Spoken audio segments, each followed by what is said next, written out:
Hey, this is video intro for essay number 2. This is an untimed essay, so you won't be under that same sort of timed essay requirement. Instead, you have the whole, three about 3 weeks, I'd say, to kind of take the process seriously, the reading process, and try to develop your ideas. This essay is about defining a popular subculture that you're somehow attached to. It can be a subculture that you're currently involved in.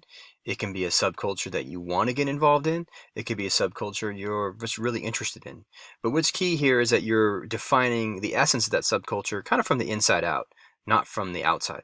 And we don't want this to be judgmental. We're not judging the subculture. We're actually just trying to define its essence. That's its core values or its kind of core and philosophical underpinnings. The shared values that that group of people kind of feel is so important, and it kind of connects to all the different elements of that subculture. All right, so how are you going to be doing this? Well, you're going to do some reading journals again. You got about 3 of those to do. And in this step, you're also going to be doing an ethnographic study. That means like observing firsthand the subculture at work and trying to figure out the activities and the artifacts that group of people feel that they share, basically. Um, you will be looking at an artifact too. Don't get confused by that word. An artifact are usually something that people, anthropologists dig up and they think they find from an old culture. But you're surrounded by artifacts. I'm in a car. I'm in an artifact right now. I'm on a laptop. That's an artifact.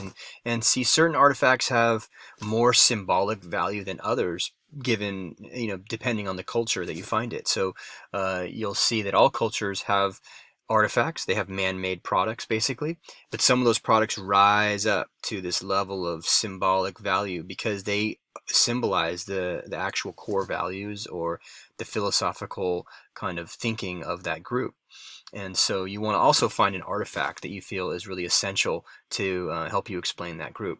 You will also be doing in this one a visual. You'll be making a visual kind of infographic, if you will, to look at the different activities, elements, and artifact that you choose to help you define the essence of that subculture. You'll also be going through peer response in this unit. So you're going to, after drafting the first draft, you're going to submit it to the peer response area, and then you're going to get feedback from 2 other students. All right. Um, and of course you'll turn in the final draft to me, which I'll grade and give you credit for.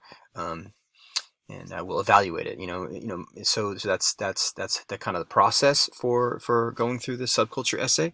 I hope you kind of learn something interesting as you write and as you develop your ideas about a subculture that you're somehow linked to.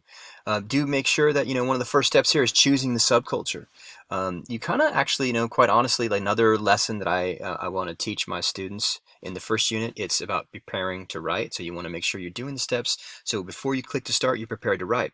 Another lesson that we can find from good writing is that all good writers start the writing process as soon as they can. And so you want to get started on this unit as soon as you can. And notice that, some units like this essay topic, you can't get started until you do certain things. What's that thing that you need to do in order to start this writing process? Well, it's actually choose a subculture. And notice that as soon as you choose a new subculture, the whole writing process starts over again. And so you want to spend some time in thinking about, what subcultures are you have your feet in, what subcultures do you want to get your feet in, which subcultures are you just interested in. And so and again, make sure that you're not choosing a subculture that you have some sort of dislike of. That's important, because you want to make sure that you appreciate and that you can value the group of people and try to find and discover more about what links them together, what are the things that they share. Okay, and also when you choose a subculture, make sure that you define them as a group of people, because a subculture is a group of people. And so, for instance, as an example, music is not a subculture. Music is an element of culture, meaning most cultures and subcultures, they share some sort of music that helps connect them.